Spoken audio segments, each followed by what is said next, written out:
In this video, I want us to have a look at a very interesting story captured by the Star Kenya. The Star Kenya. Controller of Budget says debt grew by shillings 860 billion between April and June this year. Treasury borrowed shillings 9.5 billion daily in 90 days, says report. So in just a span of 3 months, Ruto has borrowed about 1 trillion Kenya shillings. That's almost about a sixth of Kenya's debt. Ruto has done that in just 3 months. And that's very interesting because not once, not twice, but on several occasions, Ruto has been saying that his government will not borrow. And that's why he has been increasing taxes. But the actual thing here is taxes are being increased, borrowing is being increased. What's happening here, ladies and gentlemen? I want us to dig deep into this. If you are watching us but you have not yet subscribed, subscribe, give this video a like. Let's proceed. Yes. If you compare Ruto's government to the previous governments that have ruled this country, no government has ever borrowed in 1 year the kind of amount Ruto has borrowed. No government. So Kenyans are heavily being taxed. And as they are heavily being taxed, the government is also heavily borrowing. So this problem is still going to be with us for some years to come, courtesy to Ruto's government. This issue of debt, the debt issue is going to be with us for some years coming, courtesy to William Ruto's borrowing spree. What does this mean? The first thing coming out very clearly, looking at what Ruto has been saying and what he's doing, Kenyans should now not take Ruto seriously. Anything he says comes out as a lie. The promises he made when he was campaigning for the presidency have turned out as lies. Basically, anything that comes from Ruto's mouth are lies.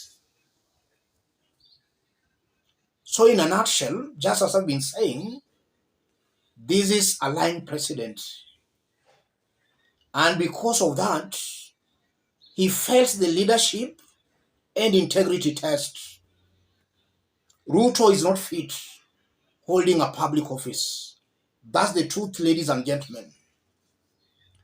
So Kenyans should know that very, very well. The second thing, it's incumbent upon the members of parliament, the elected leaders, to bring an impeachment motion against a lying president, in this case, William Ruto. What are our elected leaders still doing? The mere fact that they're not even raising these issues, the integrity of William Ruto itself, they are quiet, they're not raising these issues. That confirms, and these are things that Kenyans know and are in the public domain. Ruto has silenced the members of parliament. The members of parliament are not serving the people, but serving one individual called William Samoei Ruto. What should Kenyans now do? Kenyans have a right to recall their members of parliament. If they cannot succeed in recalling them, then Kenyans should make sure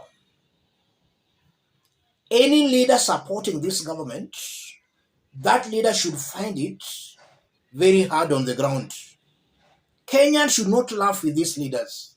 These are the people messing our country. And I'm saying that with a lot of confidence. These are the tumbocrats who are messing our country. Kenya is a very beautiful country with a very huge potential. The only problem in Kenya are the ruling class, or rather is the ruling class. That's where the problem is. Thirdly, I also take issues with Kenyans who elected this type and kind of a government. All these things were even clear before Kenyans voted for this team. If you look at Ruto's track record, the way he started his politics in the 90s, in 2007, 2013, 2017, 2022, look on how William Ruto has been campaigning. Look at all the corrupt allegations that have always hung around William Ruto's neck. All those have been in the public domain, but still a section of Kenyans chose to vote for this kind of mediocre leadership. There is a problem with the section of our population. And this is why sometimes I believe that a law should be passed in Kenya to stop some people from voting. Because it's clear, some people don't understand what leadership is all about. A law should be passed in Kenya where those who have been giving Kenya bad leadership should not be allowed to vote because they don't understand what leadership is all about. These are the so-called togeges. Serious embarrassment, ladies and gentlemen. And now something also coming on very clearly. The whole concept that, oh, I don't want to borrow, that's why we are increasing taxes, we are subsidizing consumption, all those are just political rhetorics, but Ruto does not mean what he has been saying. And that confirms again, we have a very ignorant man as Kenya's president. Very ignorant, very clueless on governance. He has no clue. He has no clue. He was not ready, not prepared to rule. Now that he has that government, he's totally confused. He does not know how to start, pause, rewind. He's very green on governance. As I conclude, this is a perfect example of a bad African leader. Ruto is such an example. If you want to see a bad African leader, this one is a bad African leader. Let me stop it there, ladies and gentlemen. For those watching us but you have not yet subscribed, subscribe, give this video a like. And to our fans and subscribers here, I'm very much humble, very grateful for the kind of support you've been giving me here. God bless you, God bless Kenya. Any other person who may want to support this forum, that's my number. Feel free to channel any kind of a support to that number. The report by Auditor General confirms one thing. This is a government that is going to ruin this country. And in the coming days, life will be more difficult for Kenyans courtesy to William Ruto's bad rule. That's something coming out very, very clearly. Yes. And to those watching us outside Kenya, drop a comment, let us know from which part of the globe you are watching us from.